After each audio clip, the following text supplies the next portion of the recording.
Last क्या पढ़ा था हमने? बहुत ज्ञान खत्म हो गया था, कंप्लीट। आज गीता पढ़ना है, अरे वाह,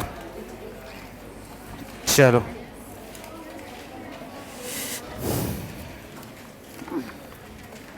इसलिए आज पूजा पाठ करके आई है तुम ना, भागवत गीता पढ़ने के लिए। अच्छा, हमेशा पूजा पाठ करके आती है? हमको लगा कि आज भागवत गीता पढ़ने, इसलिए। अच्छा,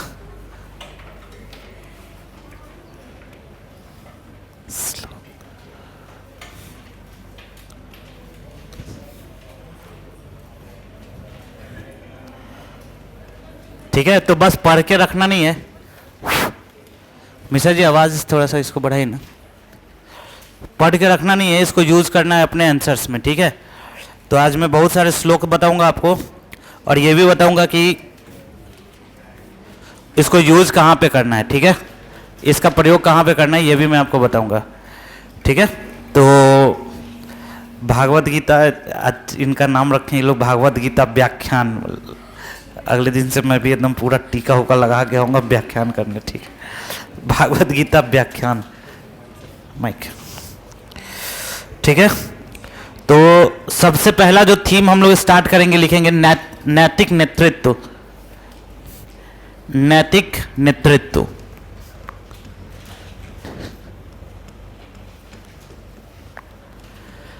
ठीक है। आप लोगों को एक बार एक क्वेश्चन मैंने लिखाया था, याद होगा शायद, ठीक है। क्या क्वेश्चन लिखाया था कि किसी संस्था का चरित्र उसके नेता में परिलक्षित होता है, दिखाया, बताया था मैंने। जो संस्था का चरित्र होता है वो कहाँ पे होता है? उसके नेता में होता है। तो आप देखेंगे कि नेतृत्व से रिलेटेड कई सारे क्वेश्चंस आते हैं, ठीक है। तो गीता का एक श्लोक है कि हाँ अकर्ति श्रेष्ठम, लिखने का जरूरत नहीं है, ठीक है। आप लोग को लिखना नहीं है, वो याद भी नहीं होगा, बट उसके मीनिंग को लिखना है, मीनिंग को समझना है, और मीनिंग का यूज करना है अपने आंसर्स में। तो थीम क्या है? थीम है इसका नैतिक नेतृत्व, और श्लोक नंबर है 3.21। श्लोक नंबर है 3.21। इसमें हम लोग को यूज करना है किसको? गीता का जो श्लोक है उसको यूज करना है। और इस श्लोक में कहा गया है कि कोई भी महान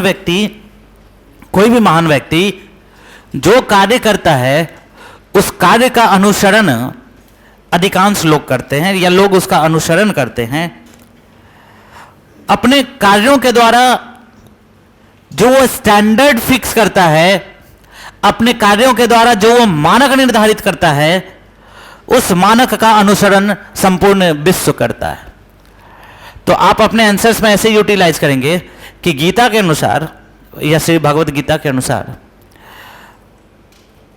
एक नेतृत्वकर्ता की जो क्षमता होती है, उस क्षमता का अनुकरण संपूर्ण विश्व करता है।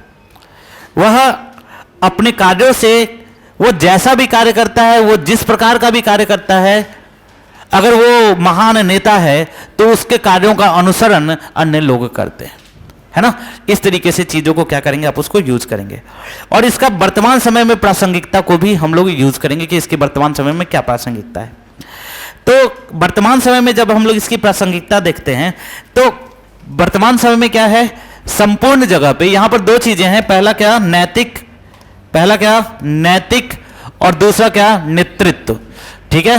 पहला तो पूरे संसार में नेतृत्व की आवश्यकता है, और दूसरा नेतृत्व के साथ साथ किस चीज की आवश्यकता है? नैतिकता की आवश्यकता है। संपूर्ण विश्व में अगर हम लोग देखें तो एक संपूर्ण विश्व आज के समय में वो नेतृत्व विहीन कार्यों की ओर अग्रसरित है। नेतृत्व विहीन, उसका कार्य कैसे हो रहा है, किस तरीके से वो कार्य कर रहा है, इसका नेतृत्वकर्ता आपको देखने को नहीं मिलेगा। और नेतृत्व अगर हो भी रहा है कई जगहों पे, तो देखोगे कि उस पूरे नेतृत्व में किस चीज का अभाव है? किस चीज का अभाव है? नैतिकता का अभाव है। तो वर्तमान समय की आवश्यकता है कि कैसा नेतृत्व होना चाहिए? नैतिकतापूर्ण नेतृत्व होना चाहिए। किसी भी कॉन्टेक्स्ट में देखो, सामाजिक संदर्भ में, आर्थिक संदर्भ में, राजनीतिक संदर्भ में, किसी भी संदर्भ में देखो, वैश्विक संदर्भ में, किसी भी संदर्भ में किसकी आवश्यकता है? नैतिकतापूर्ण राजनीति की आवश्यकता है। नैतिकता विहीन राजनीति विश्व को नष्ट करने की ओर लेकर जाएगा, विश्व की समाप्ति का कारक होगा, है ना।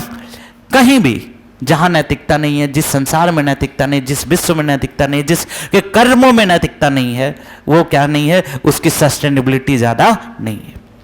ठीक है, तो श्लोकों में कहा गया है कि यदि हाँ आकारति श्रेष्ठस तद तद एव तरो जना, यानी कि जो श्रेष्ठ मनुष्य होते हैं, जो महान व्यक्ति होते हैं, लोग उसका अनुसरण करते हैं। वह अपने कार्यों के द्वारा एक मानक निर्धारित करता है और उस मानक का अनुसरण क्या होता है, पूरी दुनिया करती है। ठीक है, तो अभी वर्तमान समय की क्या आवश्यकता है? वर्तमान समय की आवश्यकता है कि एक ऐसा विश्व हो जिस विश्व के जो नेतृत्व करता हो वो ऐसे हो जो कि नैतिकतापूर्ण व्यवहार करें, नैतिकतापूर्ण जिनका चरित्र हो, और उसका अगर पूरा विश्व का जो नेतृत्व करता होगा वो नैतिकतापूर्ण चरित्र का अनुसरण करेगा, तो उसको फॉलो करने वाले लोग भी क्या करेंगे, नैतिकतापूर्ण चरित्र का अनुसरण करेंगे। ठीक है, तो लिखोगे इसका मतलब अर्थ क्या है, नैतिक नेतृत्व में लिखोगे। श्लोक नंबर है 3.21। ठीक है, अगर आपको श्लोक नंबर याद रहे तो बहुत अच्छी बात है, आप आंसर्स में यूज कर सकते हो। नहीं याद रहे तो कोई बात नहीं है। ठीक है, उसके लिए माथा मगजमारी ज़्यादा करना नहीं है। अगर याद रह जाए तो लिख सकते हो कि श्लोक 3.21 में कहा गया है। ऐसे मैं सारे श्लोकों को आपको लिखा दूंगा, कहाँ का पे कैसे यूज करना है, नंबर भी लिखा दूंगा। अगर याद रह जाए तो बेहतर है, नहीं तो कोई बात नहीं। लिखेंगे श्लोक 3.21, लिखेंगे एक महान व्यक्ति जो भी कार्य करता है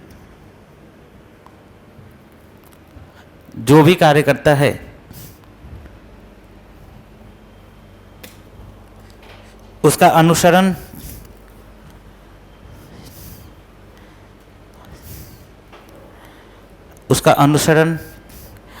आम लोग करते हैं। उसका अनुसरण आम लोग करते हैं। अपने अनुकरणीय कार्यों द्वारा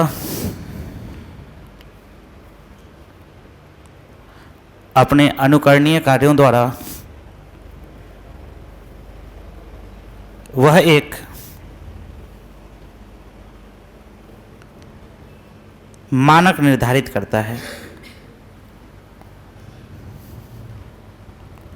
अपने अनुकरणीय कार्यों द्वारा क्या करता है, वह एक मानक निर्धारित करता है।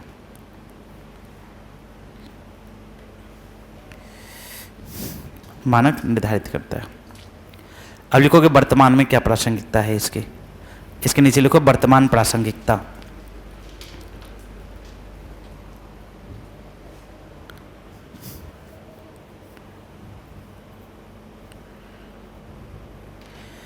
वर्तमान समय में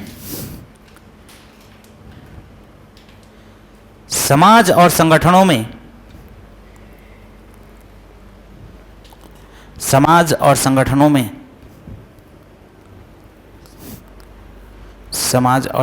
में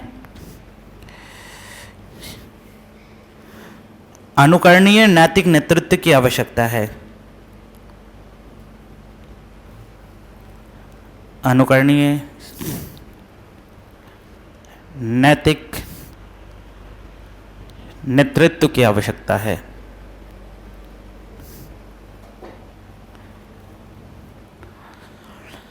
और समाज में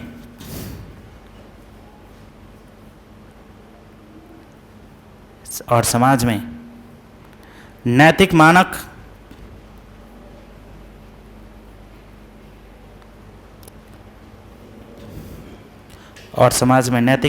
और सकारात्मक व्यवहारों को स्थापित करने में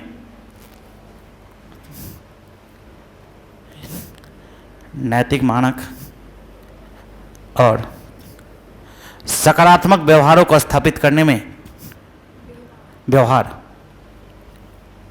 व्यवहारों को स्थापित करने में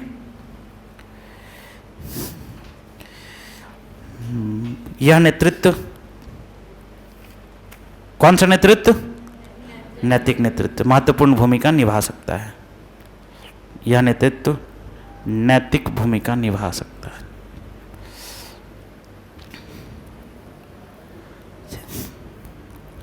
नैतिक भूमिका निभा सकता है।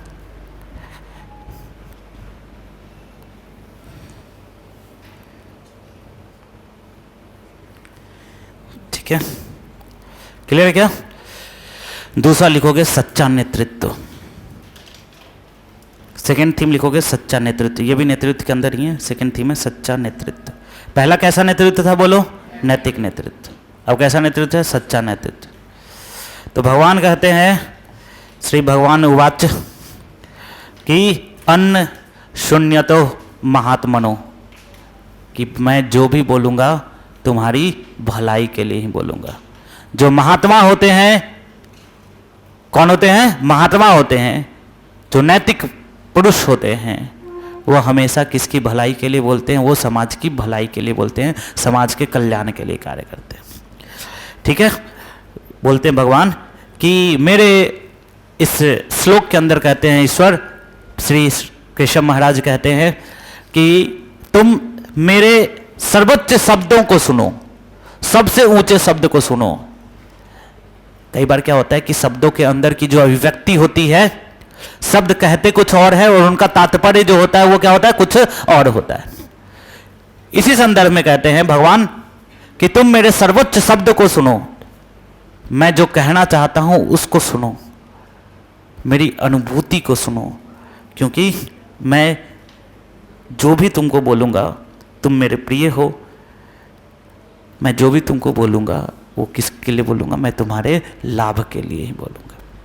भगवान की अनुभूति हमेशा जो होती है वो क्या होती है? भगवान का शब्द जो होता है वो हमेशा क्या होता है? लाभदायक होता है। इसलिए मैं जब भी बोलूंगा किसके लिए बोलूंगा? तुम्हारे लाभ के लिए बोलूंगा। इसलिए मैं जो बोल रहा हूं उसको ध्यान से सुनो। ठीक है, मतलब नेतृत्वकर्ता क्या होता है? यहां से एसेंस निकालो कि नेतृत्व जो सच्चा नेतृत्व होता करता होता है वो क्या होता है? हमेशा समाज की भलाई के लिए सोचता है ना। वो हमेशा व्यक्तिगत लाभ के संदर्भ में नहीं सोचता है, वह सामाजिक लाभ के संदर्भ में सोचता है, वह व्यवहारिक लाभ के संदर्भ में सोचता है। उसका वो व्यक्तिगत लाभ से उसका कोई लेना देना नहीं होता है। बात समझ में आ रहा है क्या? है ना। तो लिखोगे भगवान लिखोगे भगवान ने कहा, हाँ, श्लोक 10.1, श्लोक 10.1 ईश्वर के अनुसार ऐसे लिखोगे, भगवान के अनुसार मेरे सर्वोच्च शब्द को सुनो, मेरे सर्वोच्च शब्द को सुनो,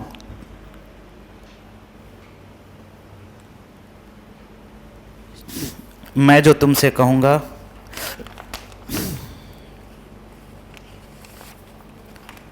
मैं जो तुमसे कहूंगा तुम्हारे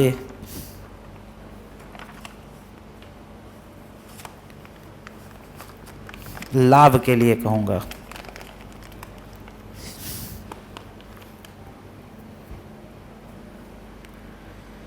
तुम्हारे लाभ के लिए कहूंगा। इसके वर्तमान में क्या प्रासंगिकता है? लिखो वर्तमान में प्रासंगिकता।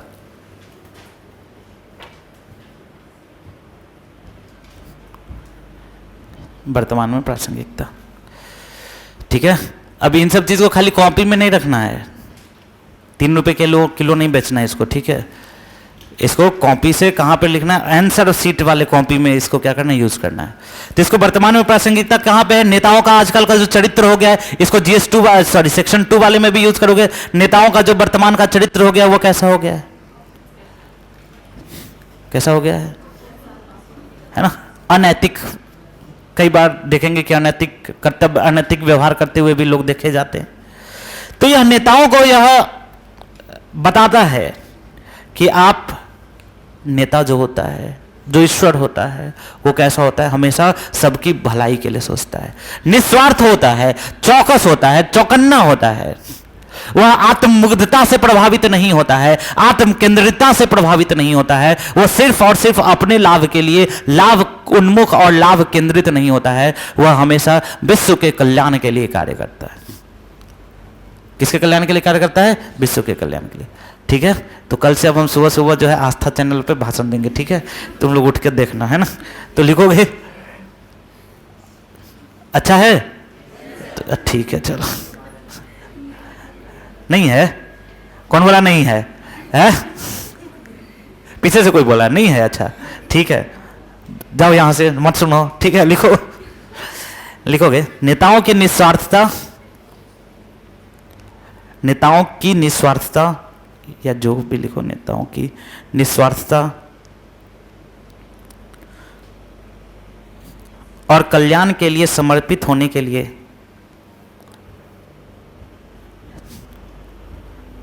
और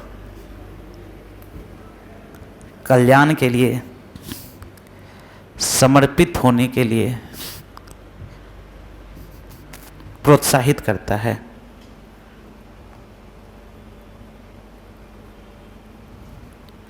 उन्हें ऐसे सिद्धांतों को, उन्हें ऐसे सिद्धांतों को अपनाने के लिए प्रोत्साहित करता है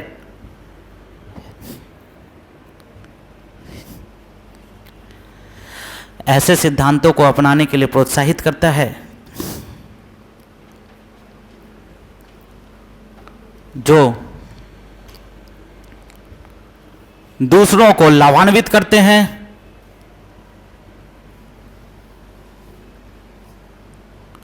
जो दूसरों को लाभान्वित करते हैं और सभी का उत्थान करते हैं।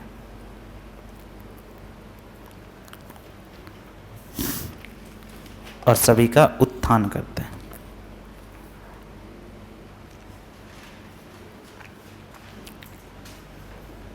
सभी का क्या करते हैं? उत्थान करते हैं। बात समझ में आ रहा है? ठीक है। आप नेताओं को कैसा चरित्र अपनाना चाहिए? कैसा चरित्र अपनाना चाहिए? निस्वार्थता का चरित्र, है ना? कल्याण का चरित्र अपनाना चाहिए, है ना? स्वार्थता का चरित्र नहीं होना चाहिए, ये है। ठीक है। थर्ड लिखोगे, थर्ड डायमेंशन लिखो, व्यक्तिगत विकास और आत्म सुधार। ऐसा कोई डायमेंशन है, व्यक्तिगत विकास और आत्म सुधार।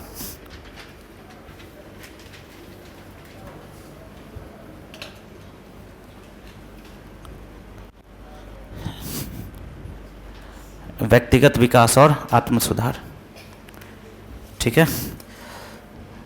ऑनलाइन में भी सभी लोगों से पूछ लेता हूं मैं,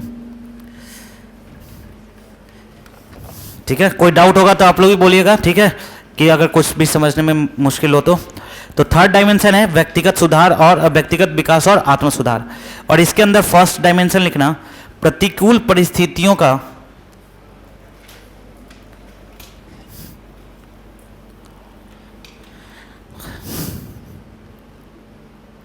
प्रतिकूल परिस्थितियों का सामना करने में लचीलापन। प्रतिकूल परिस्थितियों का सामना करने में लचीलापन। जब प्रतिकूल परिस्थितियां आती हैं तो बहुत मैक्सिमम लोग जो होते हैं वो क्या हो जाते हैं? विचलित हो जाते हैं। लेकिन श्री कृष्ण अपने श्लोक नंबर 2.14 में कहते हैं, श्लोक नंबर 2.14 में कहते हैं कि शीतोष्ण सुख दुख, अर्थात सुख और दुख अस्थाई है। सुख भी अस्थाई है और दुख भी क्या है? अस्थाई है। समझा जी? सुख दुख अस्थाई है, तुरंत में तुम उसको अस्थाई बनाने लगता बतिया के। सुख और दुख दोनों क्या है? अस्थाई है, ठीक है। और एक के बाद दूसरे का आना अवश्यम भावी है ना। ऐसा नहीं होगा कि हमेशा दुख है दुख चलेगा, और ऐसा भी नहीं होगा कि हमेशा क्या होगा? सुख है सुख चलेगा। इसलिए हमेशा ये ध्यान रखना कि जब बहुत ज़्यादा सुख हो तो उसमें भी बहुत ज़्यादा आत्ममुग्धित नहीं हो जाना चाहिए कि अब तो कुछ गड़बड़ हो बने करेगा, है ना। और जब बहुत ज़्यादा दुख हो तो उसमें भी बहुत ज़्यादा नहीं परेशान होना है, चीज़ें ठीक होंगी। थोड़ा समय लगेगा, चीज़ें बेहतर हो जाएंगी, ठीक है। बात समझ में आ रहा है कि सुख और दुख क्या है? हमेशा क्या है? एक दूसरे के ऋतु के समान है। एक खत्म होगा तो दूसरा आएगा, दूसरा खत्म होगा तो पहला है, ठीक है। मैं हमेशा हर क्लास में आपको बताता हूँ, तो इस संदर्भ में मेरे पिताजी कहते हैं कि जिस समय सुख आता है ना, उस समय हमको टेंशन होने लगता है, ठीक है, क्योंकि इसके बाद क्या आएगा, दुख आएगा, ठीक है ना। सुख आता है तो मुझे टेंशन हो जाता है, अपनी भाषा में कहते हैं, ठीक है। और जब दुख आता है तो होप आ जाता है कि अब थोड़ा ठीक होगा। बात समझ में आ रहा है?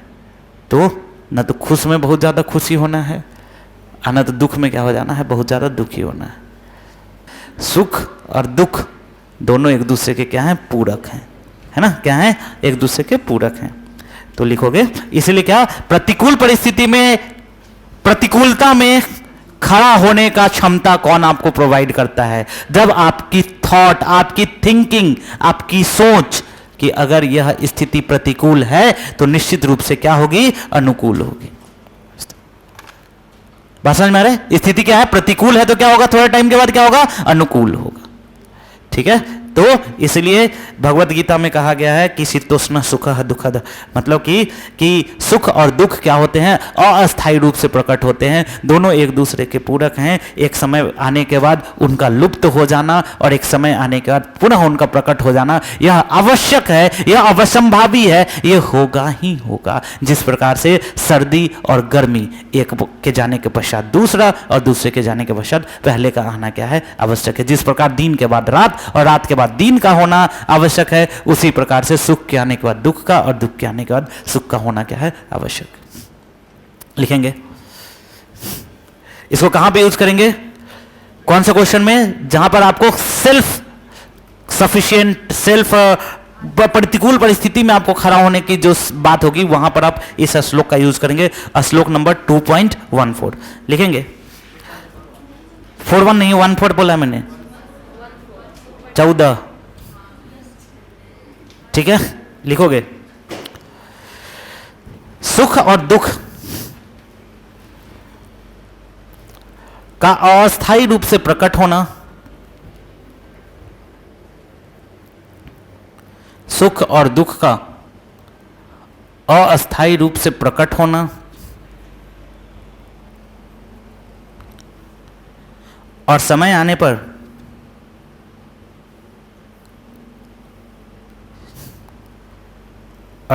पर उनका लुप्त हो जाना,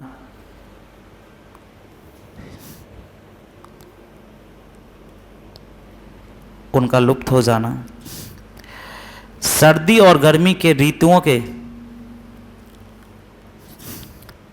सर्दी और गर्मी की ऋतुओं के प्रकट होने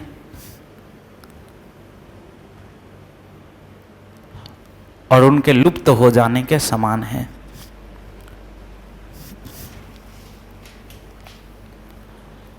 कि प्रकट होने और उनके लुप्त हो जाने के समान है।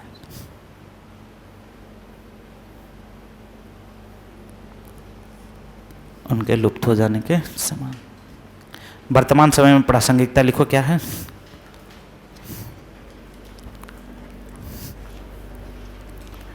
वर्तमान समय में प्रासंगिकता लिखोगे। लचीलेपन और चुनौतियों से अत्यधिक प्रभावित हुए बिना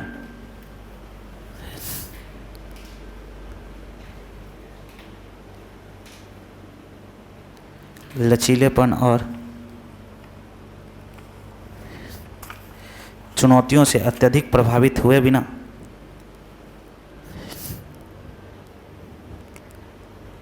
चुनौतियों की सहने की क्षमता को, लचीलेपन और चुनौतियों से अत्यधिक प्रभावित हुए बिना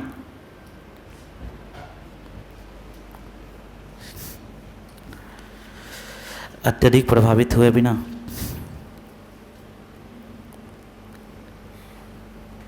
लचीलेपन और चुनौतियों से अत्यधिक प्रभावित हुए बिना उन्हें सहने की क्षमता,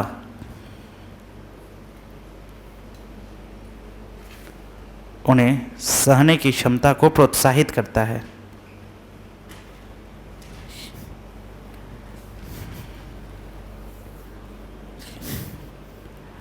जीवन के उतार चढ़ाव के प्रति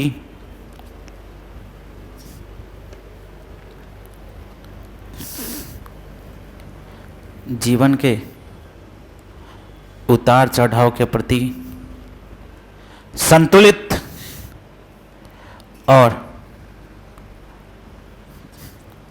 स्थिर दृष्टिकोण को, संतुलित और स्थिर दृष्टिकोण को बढ़ावा देता है।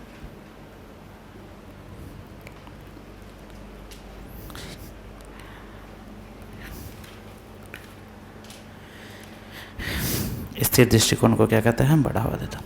ठीक है, क्लियर है क्या सभी को?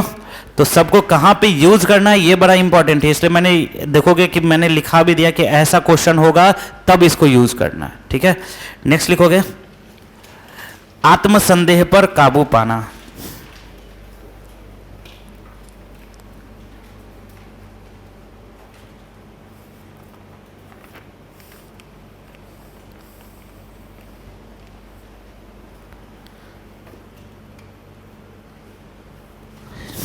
ठीक है, आत्मसंदेह पर काबू पाना। श्लोक नंबर लिखोगे 2.3।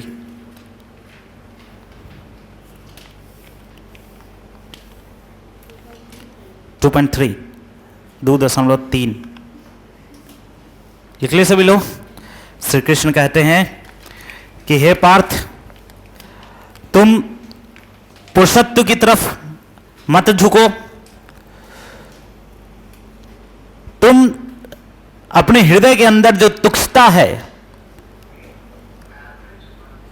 तुम्हारे हृदय के अंदर जो अज्ञान है, उस अज्ञान को दूर करो और तुम शत्रुओं का भस्म करने वाले बनो। अब ये शत्रु कौन है?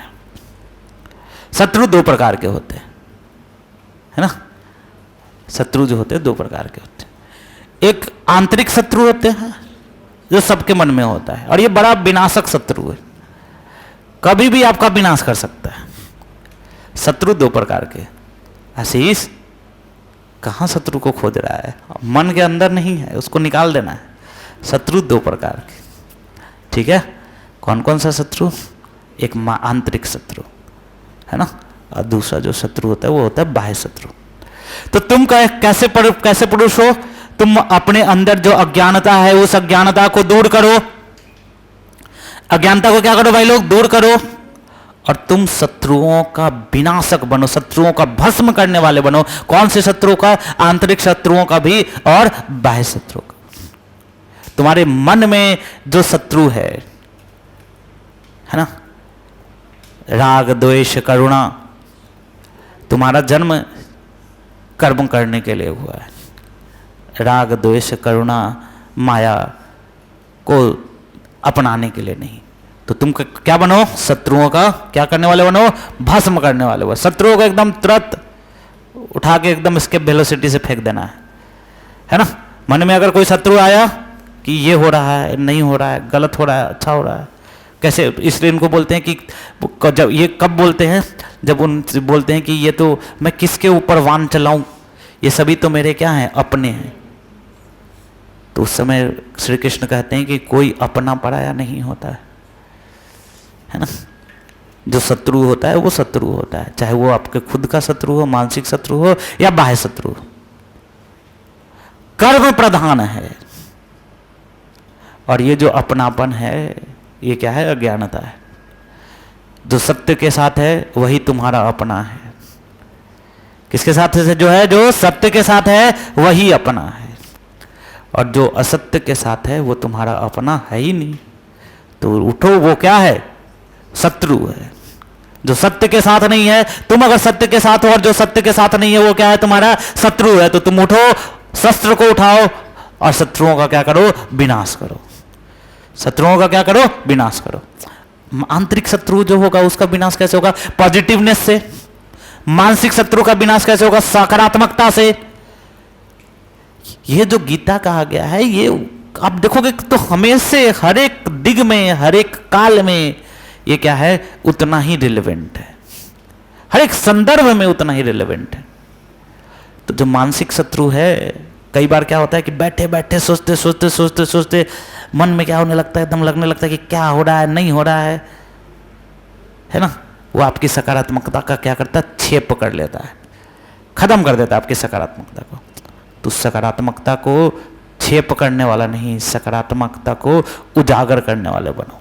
अपने मन में जो अविद्या है उस अविद्या का नाश करने वाला बनो।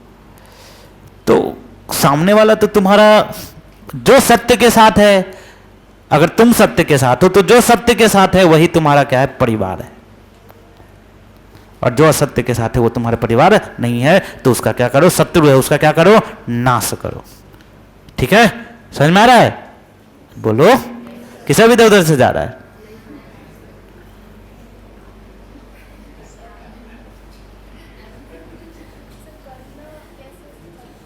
क्या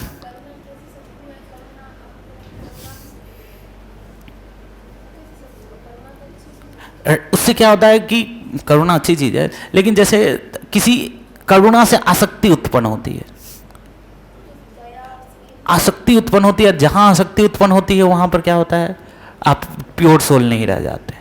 ठीक है, तो जो आसक्ति है, करुणा सबके लिए समान रूप से है, ठीक है, किसी विशेष व्यक्ति के प्रति है, गलत है। ठीक है, किसी सबके लिए समान, मानव जाति से करुणा अच्छी बात, ठीक है। लेकिन अब बगल में किसी का एक्सीडेंट हो गया, कुछ हो गया, कोई दिक्कत नहीं है, अपना घर में किसी को तन को सन चोट लग गया तो एकदम धरती आकाश पे उठा लिए, गलत है ना। चलो लिखोगे, लिखोगे। श्री कृष्ण कहते हैं कि अपने हृदय से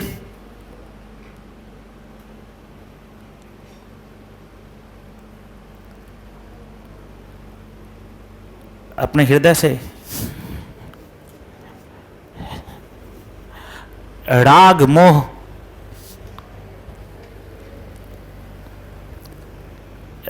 मोह माया जैसे शत्रुओं को दूर करो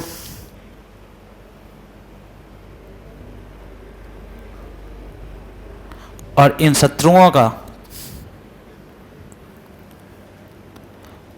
शत्रुओं का नष्ट करने वाला बनो।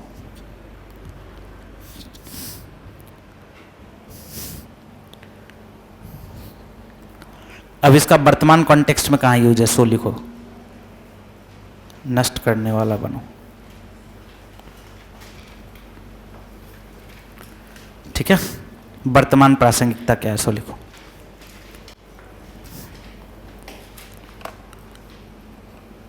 लिखेंगे यह आत्मसंदेह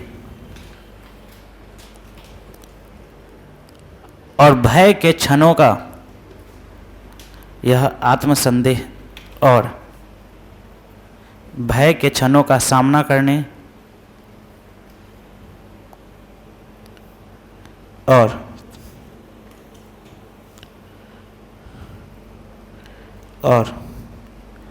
उन पर काबू पाने के लिए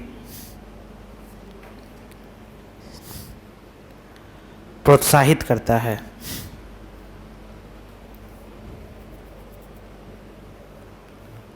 काबू पाने के लिए प्रोत्साहित करता है। हमें साहस के साथ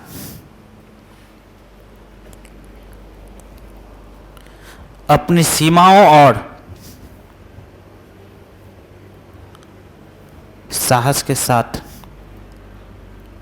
सीमाओं और चुनौतियों से ऊपर उठने के लिए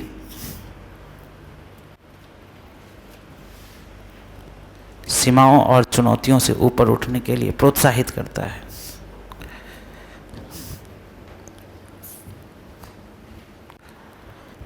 चुनौतियों से ऊपर उठने के लिए प्रोत्साहित करता है। हमें क्या नहीं वृद्धि करने देती है, हमें क्या नहीं विकास करने देता है। सबसे पहला प्रॉब्लम क्या है, आत्मसंदेह। क्या मेरे से होगा, क्या मैं कर सकता हूं, क्या मैं इसके लायक हूं, नहीं हूं, फलाना ठिकाना ढिमकाना। सबसे पहले हम लोग जो क्वेश्चन मार्क स्टार्ट करते हैं स्वयं के ऊपर, है ना, वो आपकी क्षमताओं को क्या करता है, क्षमताओं को श्रिंक करता है, आपकी क्षमताओं को सीमित करता है ना। अपनी क्षमताओं को क्या करता है, वो आपकी क्षमताओं को क्या करता है, सीमित करता है। इसलिए हमेशा कहा गया है, मैं हमेशा कहता हूं कि दो बातें, कि जो लिमिट्स हैं अपने, उस लिमिट्स को पुश करो, पुश योर लिमिट्स, अपनी क्षमताओं का क्या करो, विस्तार करो। Always push your limits, always दो चीजें याद रखना, always push your limits and second sky is the limit. Limit का कोई लिमिटेशंस नहीं है। तुम जितना बढ़ते जाओगे, अपनी क्षमताओं का जितना प्रसार करते जाओगे, वह उतना ही क्या होते जाएगा, बढ़ते जाएगा। इसी दुनिया में एलन मस्क जैसा आदमी भी है ना जी, कहीं वो दूसरा दुनिया का तो है नहीं। तो क्षमताओं का, अपनी सीमाओं का क्या नहीं है, सीमाओं के ऊपर कोई प्रतिबंध नहीं है। मैं हमेशा इस संदर्भ में 2-3 एग्जांपल्स देता हूं। कभी यहां से तुम जाओ, मान लो कि एक एग्जांपल के तौर पे बक्सर जाओ, ठीक है ना, और दूसरा वो यहां से तुम कहां जाओ, हैदराबाद जाओ, 2 एग्जांपल्स। या फिर तिरुवनंतपुरम जाओ, ठीक है। तिरुवनंतपुरम जाने में आपको 2-3 दिन का समय लगता है, मान लो एक एग्जांपल के तौर पे 3 दिन का समय लगता है। तो 2 दिन तक ना तुम मस्त एकदम ट्रेन में सोए रहोगे, कोई टेंशन नहीं होगा। तीसरा दिन जब आएगा ना, तब तुमको लगने लगा कितना दिन से ट्रेन पर घूम रहा है, माथा घूम रहा है, इसे हो रहा है, वैसे हो रहा है, ठीक है। 2 दिन तक तुमको कोई टेंशन नहीं होगा, तुम 2 दिन तक मस्त रहोगे। लेकिन यहां से 3 घंटे की दूरी पर गए ना, तो 2 घंटा तक तुम ठीक रहोगे। अंतिम का 1 घंटा में तुमको लगा जल्दी आ जाता तो ठीक रहता। ऐसा होता है, महसूस किया कभी, है ना, होता है ना ऐसा, कि लास्ट का जब 1 घंटा आएगा ना, तो लगेगा क्या कि बहुत लेट हो गया। अब वही जब तुमने माइंड में डिसाइड कर लिया कि मुझे 3 दिन के बाद उतरना है, तो 2 दिन तक टेंशन नहीं होगा। मैं प्रैक्टिकल बता रहा हूं, ये ऐसा सबके साथ होता होगा, ठीक है। अगर नहीं होता है तो तुम मतलब श्री कृष्ण के नजदीक हो, ठीक है ना। सबके साथ होता है ना ऐसा, है ना। क्यों होता है ऐसा? क्योंकि हमारा माइंड जो है ना, हमारा माइंड ये बहुत बड़ा गेम खेलता है, ठीक है, बहुत ज्यादा गेम खेलता है। आप इसको जैसे ट्रेंड करोगे ना, वैसा ही ये ट्रेंड हो जाएगा।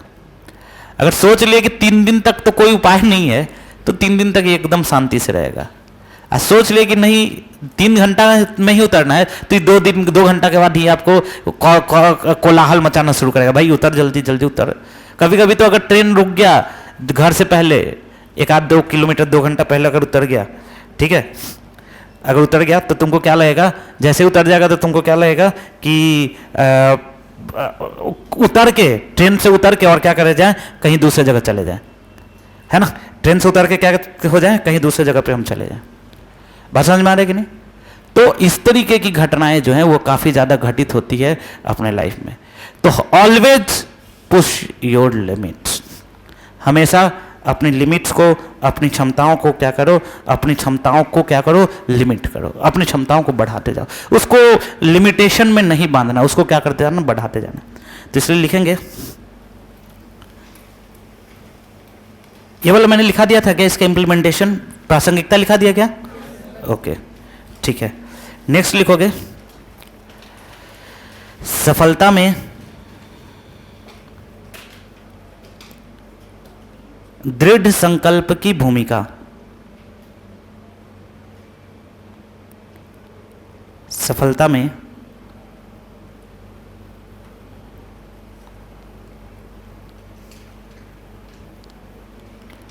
दृढ़ संकल्प की भूमिका। और यहां बोलते हैं व्यावसायिकता बुद्धिरह एकुरह कुरुना नंदना, ठीक है। ये है श्लोक नंबर 2.41। 2.41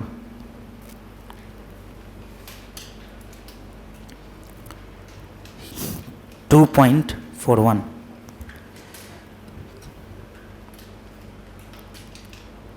ठीक है।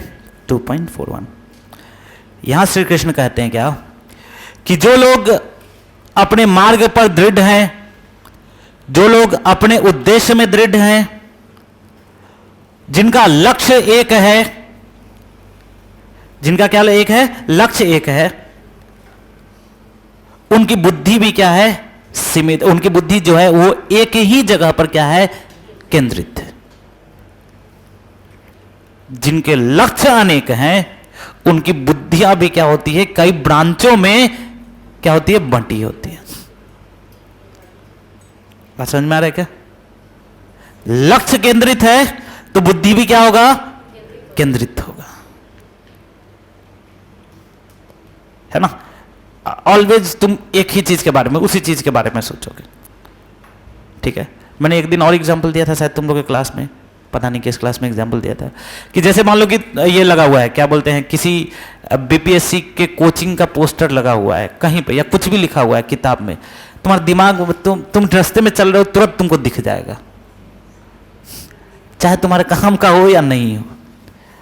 अब वही मान लो कि वो है जो फैशन डिजाइनिंग का है, जिसको शौक होगा उसकी बात नहीं कर रहा हूं, लेकिन जिसको शौक नहीं वो कहेगा कि यार ठीक है, दिख भी ना करेगा तुमको।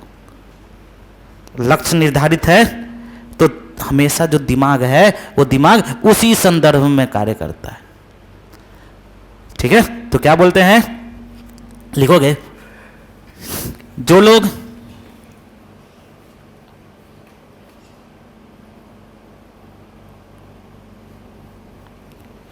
लोग उद्देश्य में दृढ़ हैं,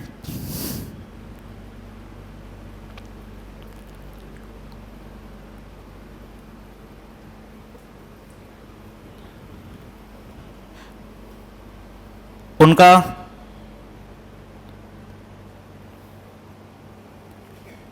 लक्ष्य एक है,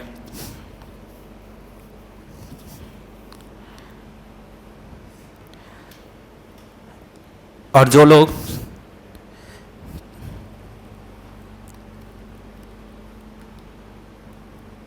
लोग उद्देश्य में दृढ़ नहीं हैं, उनकी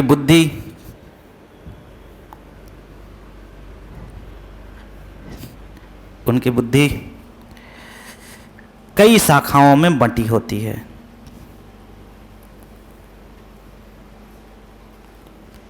कई शाखाओं में बंटी होती है।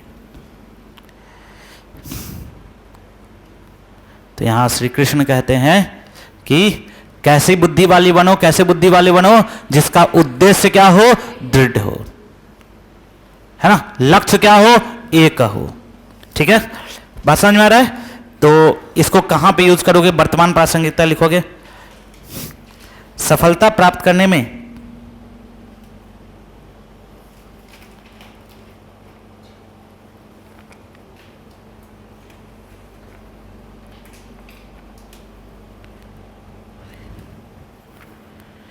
सफलता प्राप्त करने में दृढ़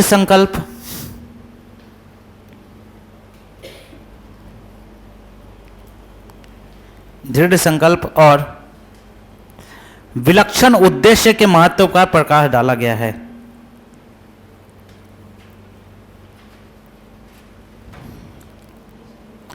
और विलक्षण उद्देश्य के महत्व पर प्रकाश डाला गया है।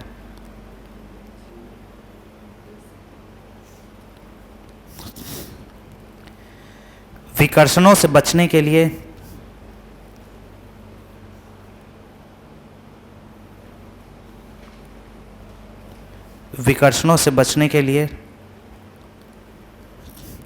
अपने लक्ष्य के प्रति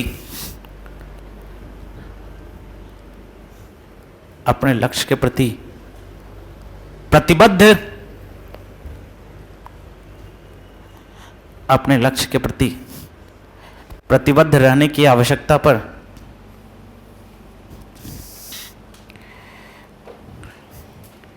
बल दिया गया है। अपने लक्ष्य के प्रति प्रतिबद्ध रहने की आवश्यकता पर बल दिया गया है, ठीक है। तो अपने लक्ष्य के प्रति क्या रहना है, प्रतिबद्ध रहना है, ठीक है। जहां प्रतिबद्धता रहेगी वहां क्या मिलेगा, लक्ष्य हासिल होगा, ठीक है। बात समझ में आ रहा है? अरे हाँ या नहीं? अपने लक्ष्य के प्रति क्या रहना है? प्रतिबद्ध रहना है। ठीक है, चले आगे। तो गीता को पढ़ो, ठीक है, गीता को पढ़ो। कई बार आपके जीवन में जब कुछ टाइम, बहुत सारा टाइम मिल जाए, ठीक है, ऐसे तो तुम लोग के पास बहुत सारा टाइम रहता है ना, समय का अभाव रहता है, इतना सारा काम रहता है तुम लोग को, है ना, मूवी देखना होता है, वेब सीरीज देखना होता है ना, तो उसके बाद अगर समय मिल जाए तो कभी पढ़ लो, ठीक है, अगर मिल जाए तो, नहीं तो कोई बात नहीं, मैं तो हूँ ही, पढ़ा ही दूंगा, ठीक है। नेक्स्ट लिखोगे कृतज्ञता और संतोष का विकास। कृतज्ञता और संतोष का विकास।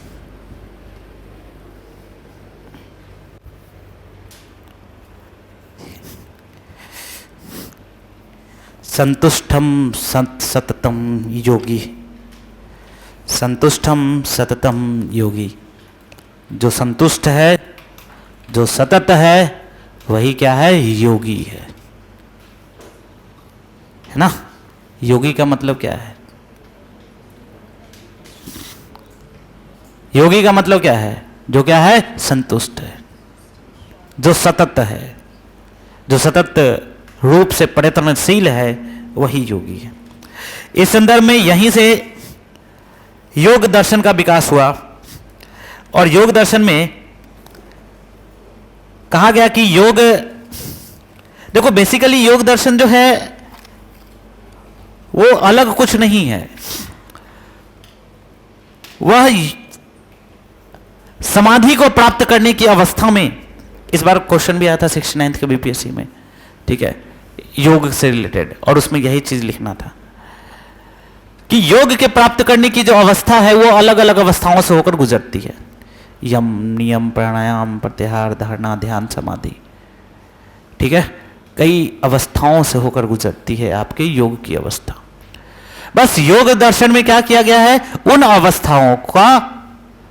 अवस्थाओं को करने की प्रक्रिया समझाई गई है, जैसे प्राणायाम कैसे किया जाएगा, और इसके वास्तविक अर्थ जो है, इसके दो अर्थ होते हैं, एक आंतरिक अर्थ होते हैं, जैसे श्वास अंदर लेना बाहर करना, प्राणायाम है, यही होता है ना प्राणायाम में, सुबह में उठ के सब ऐसे करते रहता है। इसका मतलब क्या है? इसका वास्तविक अर्थ में मतलब क्या है? सिर्फ सांस अंदर लेना छोड़ना नहीं है, अपने मन की जो आंतरिक, जो क्या बोलते हैं, द्वेष है, राग है, उसको क्या करना है? बाहर करना है, और अच्छे गुणों को क्या करना है? आत्मसात करना है। अच्छे गुणों को क्या करना है? आत्मसात करना।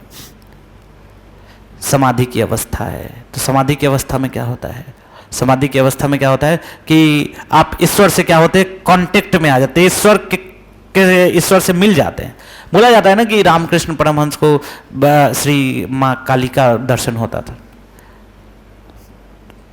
है ना? अरे हाँ या नहीं? देखो दो ही बात है, या तो तुम लोग को बड़ा अच्छे से सुनते हो तुम लोग मेरे बात को, जैसा कि हमको लगता नहीं है, ठीक है, या दूसरा तुम लोग को कुछ तो समझ में नहीं आता है, इतना सीरियसली सुनते ना, ओ हो मजा आ जाता है हमको, ठीक है। हमको बोलना पड़ता है कि कुछ बोलो, और सब क्लास में क्या होता है कि सब बच्चा को शांत करना पड़ता है, ये लोग एकदम ऐसे सुनते रहता है, ओ कितना अच्छा चीज है ना। तो सबसे पहले तो इसको लिखेंगे, और फिर हम लोग योग दर्शन के चीजों को भी लिखेंगे। श्लोक नंबर है 6.17।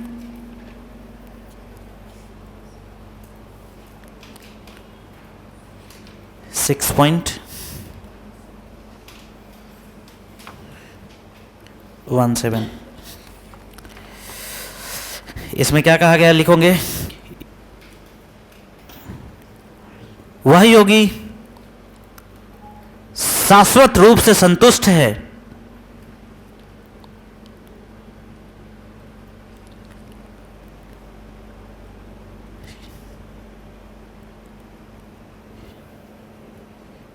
जिसने ज्ञान अर्जित किया है, जिसने ज्ञान अर्जित किया है,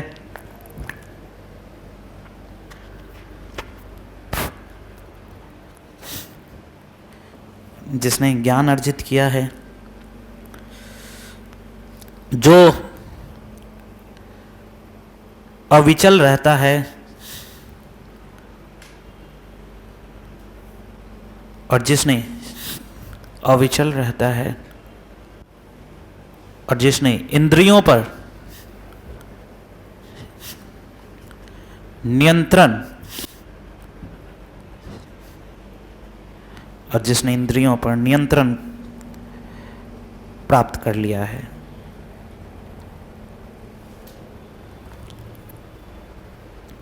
जिसने इंद्रियों पर क्या कर लिया है, नियंत्रण प्राप्त कर लिया। तो इसकी वर्तमान प्रासंगिकता लिखेंगे।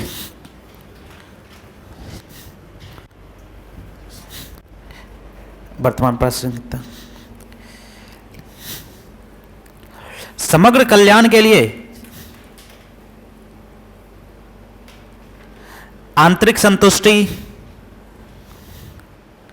समग्र कल्याण के लिए आंतरिक संतुष्टि और कृतज्ञता के महत्व पर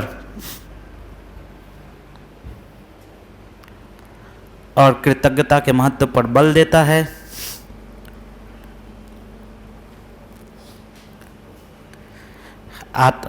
कृतज्ञता के महत्व पर बल देता है। आत्मसंतुलन,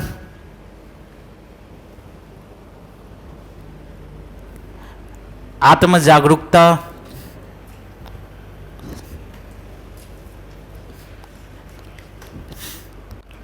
आत्मसंतुलन, आत्म जागरूकता और इंद्रियों पर नियंत्रण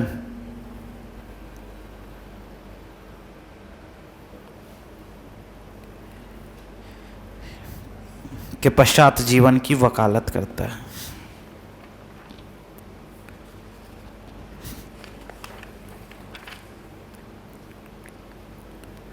के पश्चात जीवन की वकालत करता है। ठीक है, तो यहां पर मैं आपको योग के बारे में बता देता हूं, लिखोगे, नोट करके लिखना, योग का अष्टांगिक मार्ग।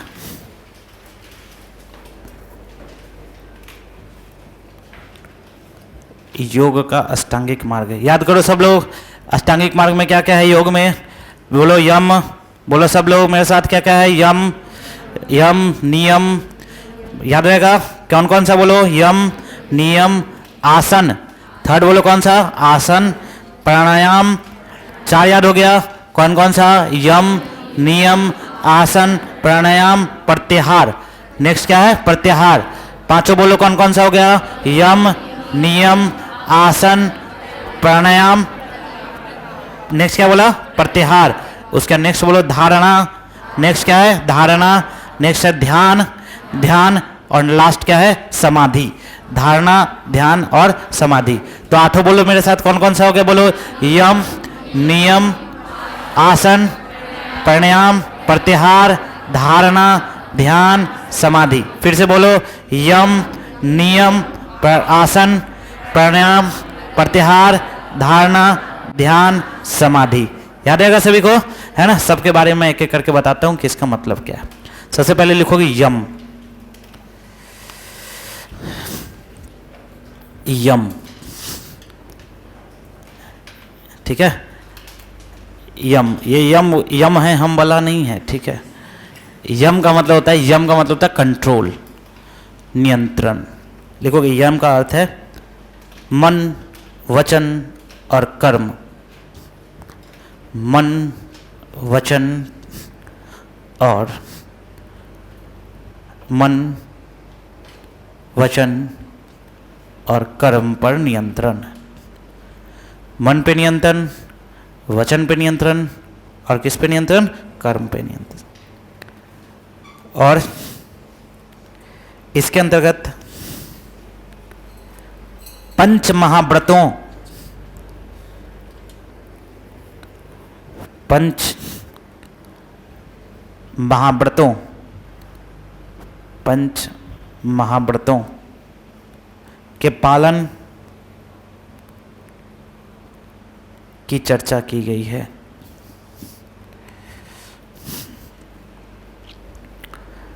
और ये पंच महाव्रत हैं सत्य, अहिंसा, अस्तेय, सत्य, अहिंसा, अस्तेय, अपरिग्रह, ब्रह्मचर्य।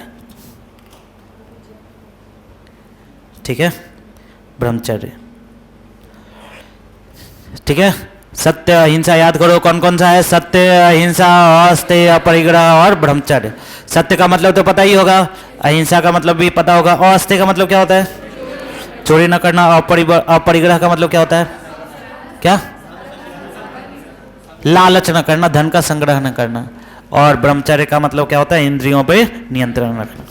ठीक है, ये था यम। यम के अंदर 5 चीजें हैं, कौन कौन सा बोलो, याद करो। सत्य, अहिंसा, अस्तेय, अपरिग्रह और ब्रह्मचर्य। ठीक है, दूसरा लिखोगे यम के बाद नियम।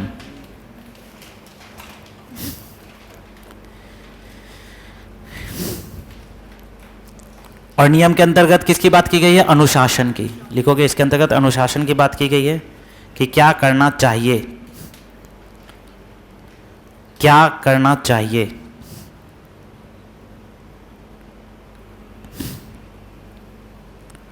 क्या करना चाहिए, क्या क्या करना चाहिए, सो लिखोगे शुद्धता, शुद्धता रखनी चाहिए, संतोष रखना चाहिए, तपस्या करनी चाहिए,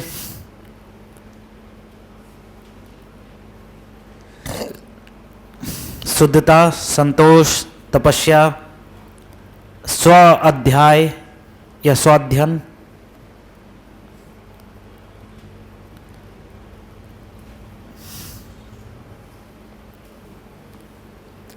और ईश्वर का ध्यान,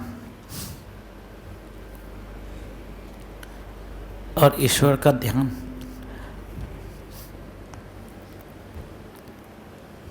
तो पहला क्या था? यम। यम में क्या था भाई लोग? 5 महाव्रतों का पालन करना। कौन कौन सा था? सत्य करो, अहिंसा, अस्तेय, अपरिग्रह और क्या था? ब्रह्मचर्य। और यहां पर क्या है? शुद्धता रखो, संतोष रखो, तपस्या करो। ठीक है, अच्छा यहां तपस्या का मतलब क्या है? अपने लक्ष्य की प्राप्ति के लिए कठिन अनुशासन के साथ क्या करना? कार्य करना। तपस्या का मतलब नहीं है कि ऐसे बैठ के वो हवन करे, रिचुअल्स नहीं है ये सबका। मैंने बोला ना, दोनों दो मीनिंग्स है। ठीक है, ये रिचुअल्स नहीं है।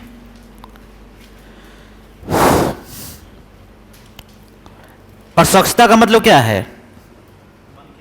मन की स्वतंत्रता, सॉरी मन की शुद्धता, तन की शुद्धता, दोनों ही है। ठीक है, बोला जाता है ना कि मन चंगा तो कठौती में गंगा, है ना? क्या बोल रहे हैं? हाँ, वही शुद्धता का ही अर्थ बता रहा हूं, मन की शुद्धता भी और तन की शुद्धता भी। नहीं, कहां आपने लिख लिया? स्वाध्याय का मतलब होता है अध्ययन करना, ज्ञानी पुरुषों की बातों का अध्ययन करना। क्या होता है? स्वाध्याय। ठीक है, मैं 5 का अर्थ बता दूं क्या, क्या करके? शुद्धता का अर्थ है मन की शुद्धता, है ना? मन की शुद्धता। ठीक है, और शारीरिक शुद्धता। संतोष का मतलब क्या होता है? संतोष का मतलब क्या होता है? नहीं तो वो तो दूसरा हो गया, अपरिग्रह हो गया। इच्छाओं का सीमित होना। Very good. इच्छाएं होनी चाहिए, इच्छा रहित। मैंने एक यूपीएससी में अंदर क्वेश्चन है ना कि इच्छा रहित होना क्या है? काल्पनिक है। तुम लोग को मैंने बोला है यूपीएससी का सारा क्वेश्चन याद करना चाहिए। क्वेश्चन, सारा क्वेश्चन याद करो, क्वेश्चन याद करो और अपने आंसर्स में सारे क्वेश्चन को यूज करो, सारे क्वेश्चन का टर्म यूज करो। जैसे इच्छा रहित होना क्या है? काल्पनिक है, एक काल्पनिक आदर्श है। क्वेश्चन में पूछा है ना। ठीक है, सेल्फलेसनेस इज यूटोपिया, और भौतिकतावाद जो है वो क्या है? माया है। बस सिंपली जस्ट ये वाला स्टेटमेंट को यहां पे चिपका दोगे, है ना? बात समझ में आ रहा है? तो सारे क्वेश्चंस याद करो। तुम लोग अभी तक कितना बार इसको पढ़े हो, ये वाला क्वेश्चन पेपर को? अरे बोलो, कम से कम झूठ हो तो बोलो। 2 बार झूठ है मतलब सच में तो 1 बार ना पढ़ी होगी। हम बोले झूठ हो तो बोलता है 2 बार, मतलब अपनी क्षमताओं को जानता है कि हम इससे ज्यादा पढ़ ही नहीं सकते, हम ज्यादा बार, तो बोला 2 बार। सच में इसका तो एको बार नहीं पढ़ा है तुम लोग। सारे अगले सैटरडे संडे को बैठकर जितना बार हो सकता है सारे क्वेश्चंस को याद करो, और अगली बार से आपके आंसर्स में इसके स्टेटमेंट होने चाहिए, ठीक है? इसके स्टेटमेंट, जो क्वेश्चंस पूछा गया उसके स्टेटमेंट, खुद ब खुद आंसर अच्छा हो जाएगा। इसलिए मैं पहले ही क्लास में इसको दे देता हूं, तुम लोग देखबे नहीं करते उसको, ठीक है? चलो नेक्स्ट लिखोगे आसन। यम, नियम, आसन। आसन, ठीक है? और आसन का मतलब होता है शरीर और मन की चंचलता का, शरीर और मन की चंचलता को समाप्त करना, शरीर और मन की चंचलता को समाप्त करना।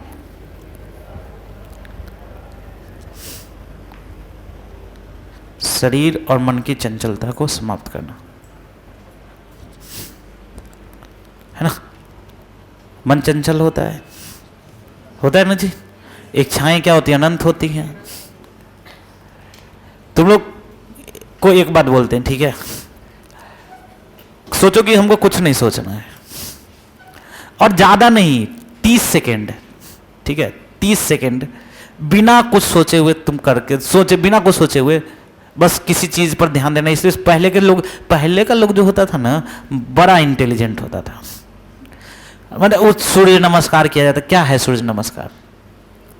ये मन की चंचलता का एक तो प्रकार का आसन है, जो कि मन की चंचलता को क्या करता है? मन की चंचलता का नाश करता है। अब देखो सूर्य नमस्कार देखो, आपको मैं बोल रहा हूं, मैं गारंटी देता हूं 1 मिनट तक आप लोग में से कोई भी 1 मिनट तक बिना कुछ सोचे हुए किसी चीज के ऊपर ध्यान देना, बिना कुछ सोचे हुए, मैं गारंटी देता हूं 99% लोगों का नहीं होगा। तुरंत में जैसे सोचोगे कुछ नहीं सोचना है ना, तुरंत में आने लगेगा ख्याल सब, और ज्यादा आएगा, है ना? मन हमारा इतना चंचल है। तुम सोच के देखना कभी भी कि नहीं हमको सोचना ही नहीं है, एकदम हो जाता है। इसका मतलब तुम्हारा मन चंचल नहीं है, तुम उस 1% में हो। मैंने 99% बोला है, ठीक है?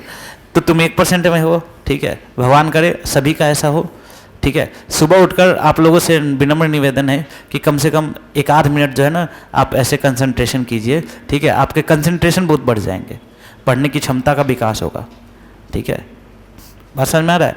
माहौल जो तुम लोग बनाते हो ना पढ़ने के लिए, चिपकाया पोस्टर, क्या बोलते हो वो किताब, ये सब मोटा किताब किया, वो भारत का मैप चिपकाया, ठीक है? उससे कंसंट्रेशन नहीं आता है।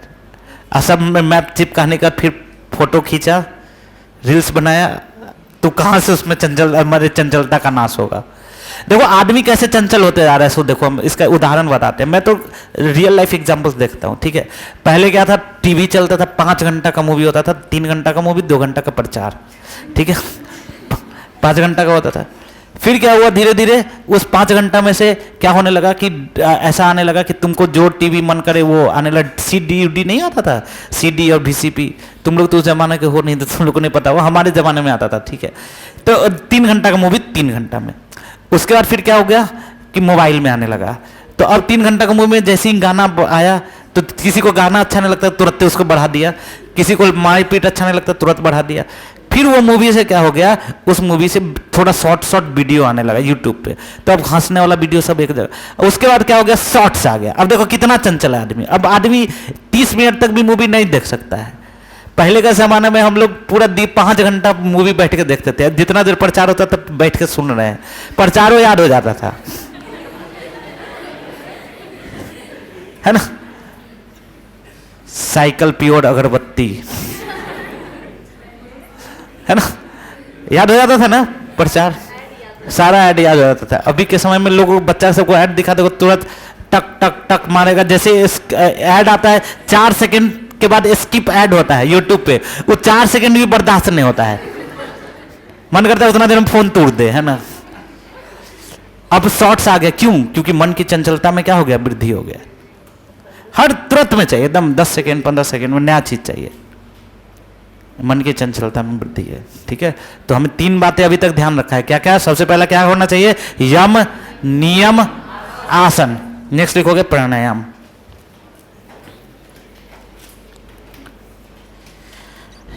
प्राणायाम लिखेंगे, इसका अर्थ है जीवन वृद्धि करना।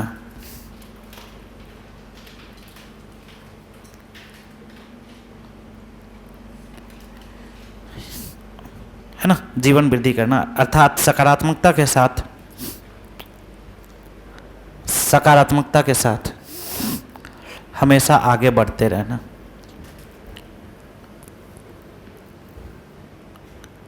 सकारात्मकता के साथ हमेशा आगे बढ़ते रहना। नेक्स्ट लिखेंगे प्रत्याहार। प्रत्याहार, प्रत्याहार लिखेंगे, इसका अर्थ है अपनी इंद्रियों को, इसका अर्थ है अपनी इंद्रियों को बाह्य और आंतरिक विषयों से खींचकर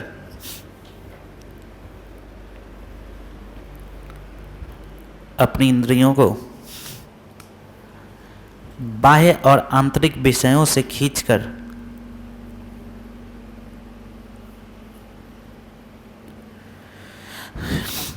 मन को अपने वश में करना।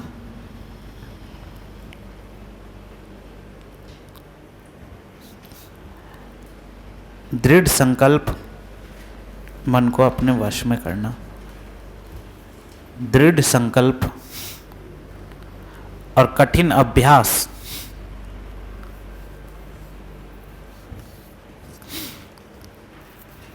दृढ़ संकल्प और कठिन अभ्यास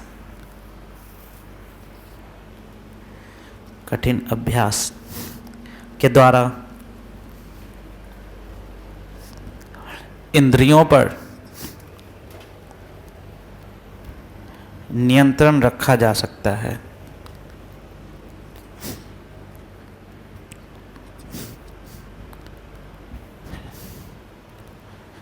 ठीक है, बात समझ में आ रहा है? देखो, आलोचनात्मक प्रवृत्ति का व्यक्ति बनो, लेकिन जहां आवश्यक है वहीं पे। तुम बहुत दिन के बाद आए जी, हाँ, ऐसे कैसे चलेगा? तुम कभी कभी आता है। ठीक है, तो आलोचनात्मक प्रवृत्ति का बनना है, लेकिन हम लोग क्या हो गए हैं? सिर्फ आलोचनात्मक प्रवृत्ति के हो गए। अच्छा चीज दिखबे ना करता है ना। देखो, जैसा बोला जाता है ना कि द्रव्य अपना सत्ता स्वयं ढूंढ लेता है। तुम्हारे अंदर अगर प्रॉब्लम होगा ना, तो तुम खाली प्रॉब्लम में खोजोगे, कहाँ ये खराब है, बेकार, कचरा, है ना। बात समझ में आ रहा है? तो कैसा व्यक्ति बनना है? दृढ़ संकल्पित व्यक्ति बनना है। ठीक है, कैसा व्यक्ति बनना है? दृढ़ संकल्पित व्यक्ति बनना है। नेक्स्ट लिखेंगे धारणा। तो इधर जो 3 था, आसन, प्राणायाम और प्रत्याहार, इन तीनों में क्या किया गया था कि इंद्रियों को बाहरी वस्तुओं से हटाकर कहां पे कंट्रोल किया, कहां पे उसको लाया गया था? आंतरिक वस्तुओं की तरफ। आसन में क्या था? क्या? मन की चंचलता को समाप्त करना। प्राणायाम में क्या था? मन की चंचलता को समाप्त करने का अर्थ यह नहीं है कि मन को समाप्त कर लेना। मन की चंचलता को समाप्त करना है, लेकिन क्या रखना है? सकारात्मकता, और क्या करते जाना है? जीवन में आगे बढ़ते जाना है। और उसके बाद क्या बताया था मैंने? धारणा, सॉरी, क्या बताया था? प्रत्याहार। और प्रत्याहार में क्या था कि जो बाहरी वस्तु है वहां से खींचकर मन को कहां पर लेकर आना है? आंतरिक वस्तुओं की तरफ लेकर आना है। ठीक है, नेक्स्ट को धारणा। धारणा लिखना, अभिष्ट वस्तु पे, अभिष्ट वस्तु मतलब जिसको आपको चाहिए, अभिष्ट वस्तु पर चित्त केंद्रित करना।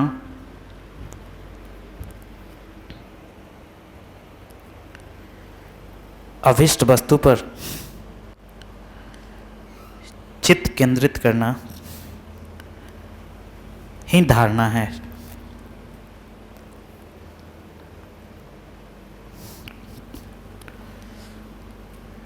नेक्स्ट लिखेंगे ध्यान।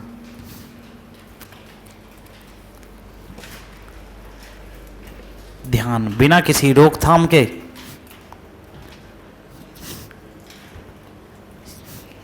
बिना किसी रोकथाम के बिना किसी रोकथाम के किसी विषय पर लंबी अवधि तक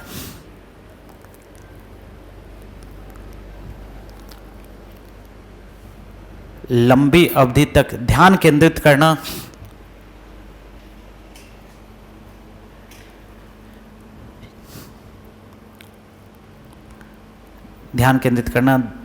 ध्यान कहलाता है।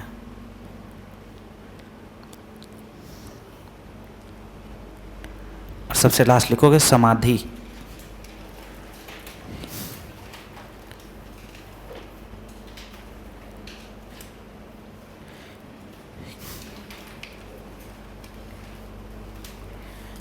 यह आत्मचेतना की अवस्था है।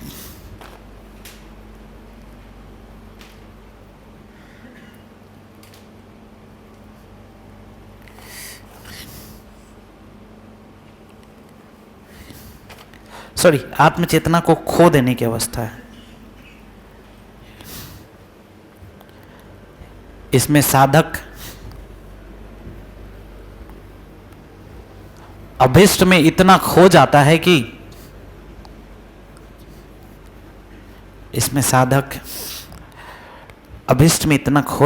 कि अभिष्ट जिसको पाना है, अभिष्ट में इतना खो जाता है कि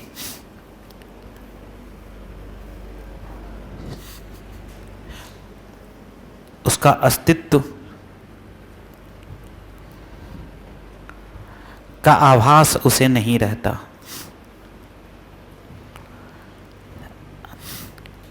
उसका अस्तित्व का आभास उसे नहीं रहता। आत्मा किस में मिल रहा है? परमात्मा में मिल रहा है। तो 8 स्टेजेस हैं योग के। कौन कौन सा स्टेज याद करो? यम, नियम, अस्तित्व का आभास नहीं रहता, ठीक है। यम, नियम, आसन, प्राणायाम, प्रत्याहार, धारणा, ध्यान, समाधि। यम का मतलब क्या है? सत्य, अहिंसा, अस्तेय, परिग्रह, ब्रह्मचर्य, है ना, ठीक है। नियम का मतलब क्या है? अनुशासित रहना। उसका थर्ड क्या बताया था? यम, नियम, आसन, शरीर को क्या करना, ठीक है, आसन, है ना, चंचलता क्या करना, समाप्त करना। प्राणायाम का मतलब क्या होता है? जीवन में क्या करना, वृद्धि करना। प्रत्याहार में क्या होता है? क्या होता है, ठीक है। उसके बाद धारणा के बाद, प्रत्याहार के बाद क्या होता है? प्रत्याहार के बाद क्या होता है? धारणा, ठीक है। ये आंतरिक साधन का प्रयोग किया जाता है। ध्यान में लंबे समय तक किसी चीज के ऊपर चिंतन किया जाता है।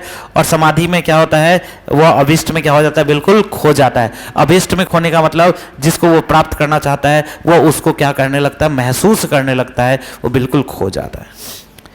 तो these are the 8 stages of yoga, जिसको हमें क्या करना चाहिए? फॉलो करना चाहिए, जिसको हम लोग क्या बोलते हैं? अष्टांगिक पथ कहते हैं। क्लियर है क्या सभी को? अरे बोलो। चलो नेक्स्ट लिखोगे।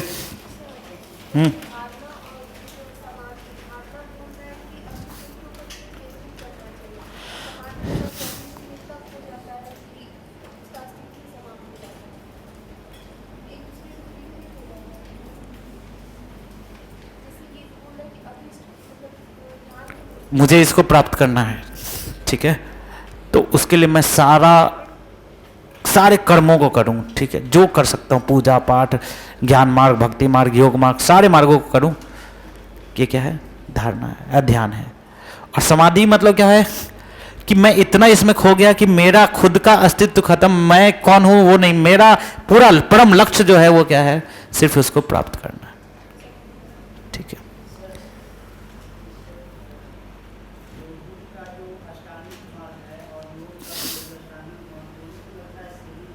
हाँ तो क्या हो गया? उनका अलग नाम है, इसका अलग नाम है, उससे हाँ नाम ही चेंज है, ठीक है। यहाँ पर स्टेजेज अलग अलग हैं, यहाँ पर स्टेप्स अलग अलग हैं, उससे कोई फर्क नहीं पड़ता है, ठीक है।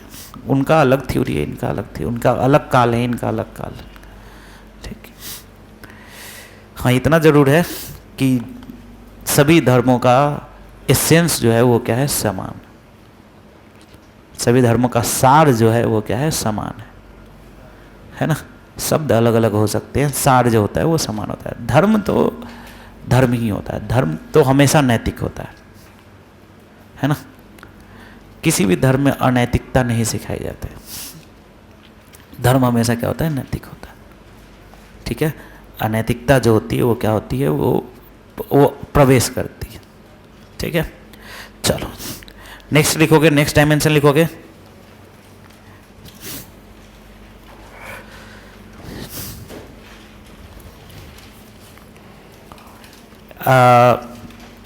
नैतिक और सचेतन जीवन। नेक्स्ट डायमेंशन लिखोगे, नैतिक और सचेतन जीवन। और यहां श्री कृष्ण कहते हैं योगः कर्मसु कौशलम। योगः कर्मसु कौशलम मतलब क्या, कि कार्यों में कुशलता ही क्या है, योग है। अभी योग पढ़ा है मैंने, है ना। तो क्या बोलते हैं कि योग क्या है, कार्यों में कुशलता है।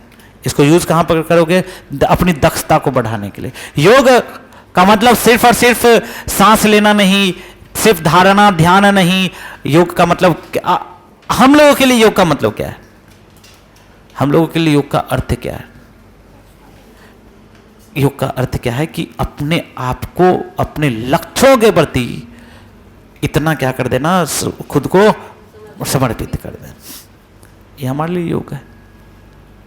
ठीक है, बात समझ में आ रहा है। तो वही बोलते हैं योगः कर्मसु कौशलम, यानी कि लिखोगे ये 2.50 में है,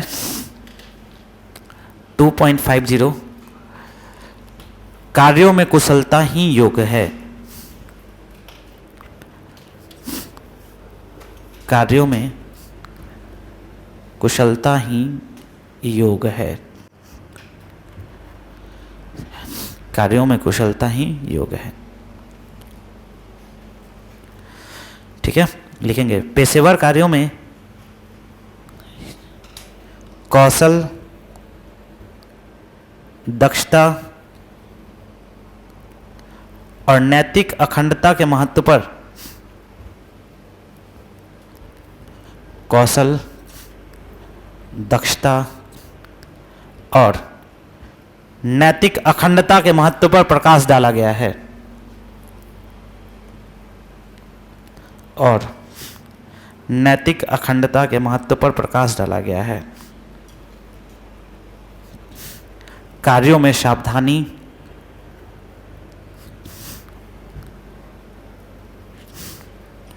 कार्यों में क्या की गई, सावधानी और उत्कृष्टता की वकालत की गई है।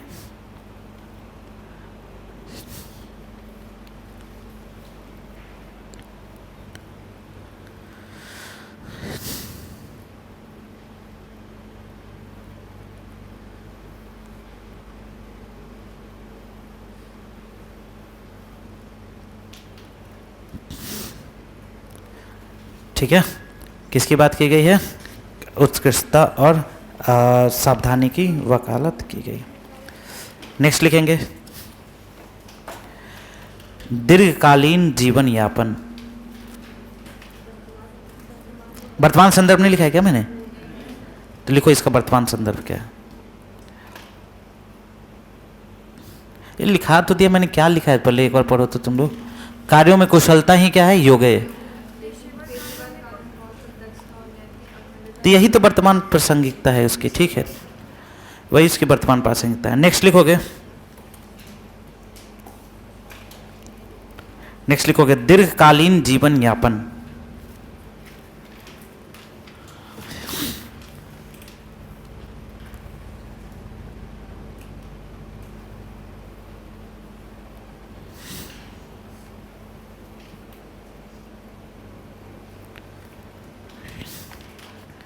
ठीक है, आप लोग सुनते होंगे ना, यथा यथा ही धर्मस्य, है ना।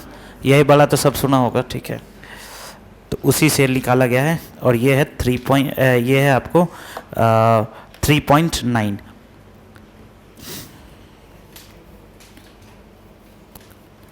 ठीक है, 3.9। और इसमें कहते हैं भगवान कि अगर आपको ईश्वर को प्राप्त करना है, ईश्वर के नजदीक जाना है, ईश्वर के निकट जाना है, यहां पर वो विष्णु का प्रयोग करते हैं, केशव का प्रयोग करते हैं कि अगर आपको विष्णु के नजदीक जाना है तो क्या करना पड़ेगा, आपको यज्ञ का कार्य करना पड़ेगा। अब यहां पर यज्ञ क्या है, एक आम मनुष्य के लिए यज्ञ क्या है, त्याग, नैतिकता। आपको क्या करना पड़ेगा, यज्ञ करना पड़ेगा, अर्थात इस संसार के जो कार्य हैं वो आपको किससे जोड़ देंगे, भौतिकता से जोड़ देंगे, आपको बंधनों से जोड़ देंगे। और जब तक आप बंधन मुक्त नहीं होंगे, जब तक आप बंधनों से मुक्त नहीं होंगे, तब तक आप क्या नहीं कर सकते, ईश्वर की प्राप्ति को नहीं कर सकते, ईश्वर को प्राप्त नहीं कर सकते। इसलिए अगर इसके संदर्भ को देखा जाए तो यहां पर किसकी बात की गई है, त्याग की बात की गई है।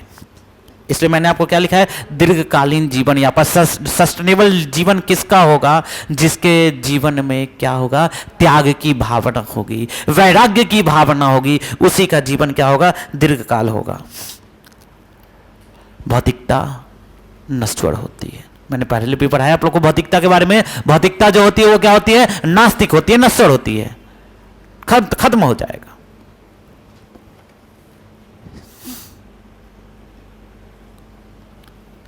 भौतिकता क्या हो जाएगा, बोलो भाई लोग, क्या हो जाएगा, भौतिकता खत्म हो जाएगा, समाप्त हो जाएगा। तो हमें किस चीज के ऊपर फोकस करना है, नैतिकता के ऊपर फोकस करना है। जब तक हम लोग नैतिकता के ऊपर फोकस नहीं करेंगे, नैतिकता को नहीं समझेंगे, ठीक है ना, वो तब तक आपका जीवन जो है वो जीवन सही नहीं है, उचित नहीं है। तो लिखेंगे इसमें क्या कहते हैं कि ईश्वर को प्राप्त करने के लिए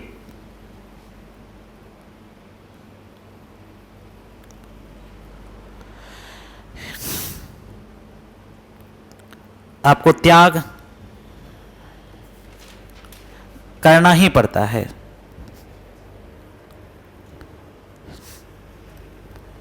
अन्यथा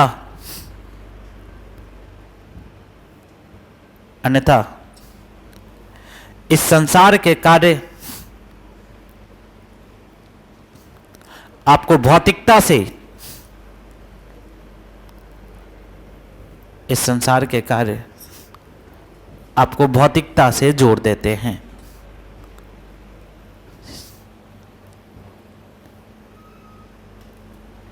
रविकांत आपने क्या पूछा, चित्त मीन्स चित्त, मैंने कहा मैं चित्त, अच्छा चित्त का अर्थ क्या होता है, मन। चित्त का अर्थ क्या होता है भाई लोग, मन होता है, ठीक है ना। इसका वर्तमान संदर्भ क्या है, सो लिखोगे वर्तमान प्रासंगिकता, लिखेंगे इस श्लोक में त्याग और वैराग्य की भावना के साथ, त्याग और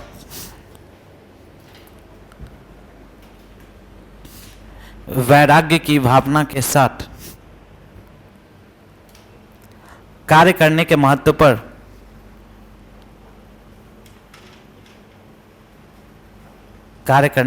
पर बल दिया गया है।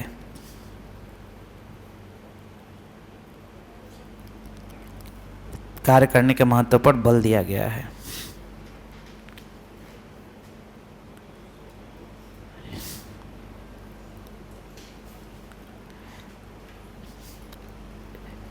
इन प्रथाओं का उद्देश्य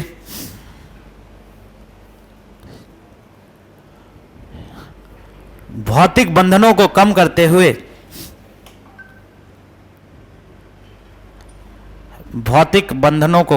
हुए अधिक से अधिक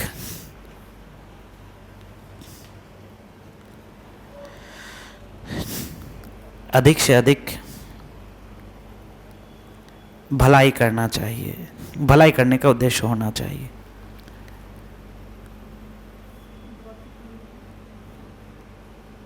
भौतिक जीवन का क्या लिखा है मैंने, भौतिक क्या लिखा है, पूरा लाइन पढ़ो तो।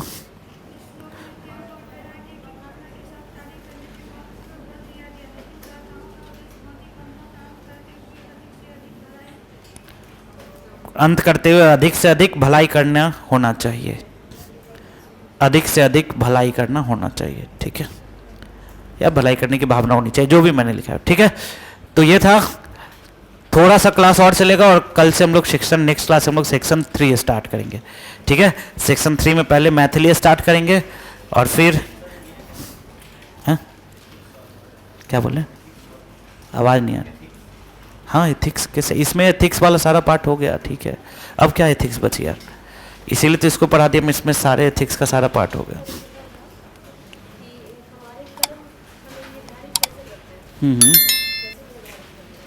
ये क्वेश्चन पूछ रही हो कि कैसे निर्धारित करते हैं, लिख के लाना तुम, हमारा कर्म कैसे निर्धारित करते हैं।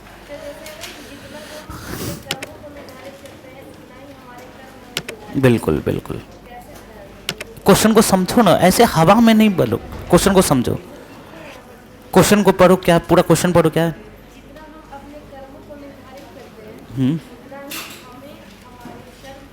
बिल्कुल, मतलब क्या, हम जैसा कार्य करते हैं, हम जैसा कार्य करते हैं उसका परिणाम भी क्या होता है, वैसा ही होता है ना।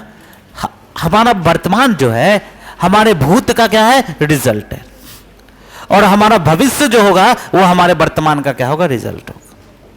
भूत हमारे, वर्तमान हमारे भूत का परिणति है और भविष्य हमारे वर्तमान की परिणति है ना, यही तो पूछ रहे। और कोई डाउट, समझ में आया तुम लोग को, बोलो, ठीक है। हम बोल रहे थे तो वहां तक आवाज जा रहा है, तुम लोग सब मिलके बोल रहे थे इधर तक आवाज नहीं आ रहा है, ये लोग लगता है अभी बैराग में चला गया, ठीक है। मिलते हैं नेक्स्ट क्लास में, थैंक यू।